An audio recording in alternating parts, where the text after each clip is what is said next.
Risks associated with the presence of RAAC in buildings is not a new issue in the construction sector.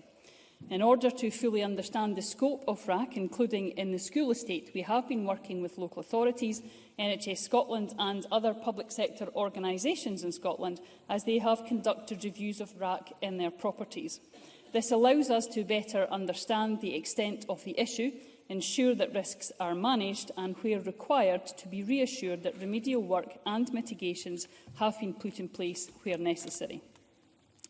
Institution of Structural Engineers first published guidance on RAAC to raise awareness amongst the structural engineering community in March 2022. My officials were made aware of this publication through engagement in professional channels at that time and have throughout supported reasonable building safety. For example, in July 2022, Learning Directorate officials made contact with Scottish Heads of Property Services and Association of Directors of Education in Scotland to discuss RAAC. In December 22, NHS Scotland Assure commissioned a survey team to establish the extent and condition of RAAC across the NHS estate. And early in the summer this year, my officials had met with HSE to discuss school estate matters, including RAAC, and met with several local authorities individually to discuss their specific issues. In July this year, my officials issued RAAC survey to all local authorities via the SHOPS network. Furthermore, the Ministerial Working Group on Building and Fire Safety discussed RAAC, pressing for and tracking progress on this issue since December 22.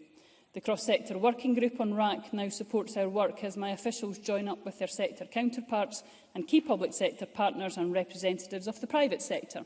This has been established as a more formal forum to share good practice and recent discuss professional advice buildings on the work that's ongoing, which is already underway.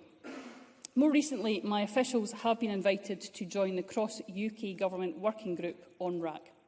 In various recent meetings, we have once again been assured that the current Institution of Structural Engineers guidance and the risk-based approach remains appropriate for the assessment and management of RAAC in schools and other buildings.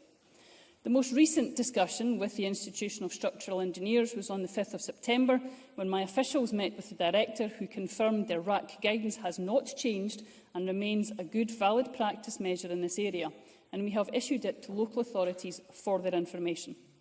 The Institution of Structural Engineers remains of the view that their guidance is in keeping with the Health and Safety Executive's approach to managing risk in a proportionate manner and considers all relevant factors. While the issue of RAAC has been in discussion for some time and action has been taken, the UK Government Department of Education changed their approach for RAAC, specifically in schools, on 31st August. A change in approach which Scottish ministers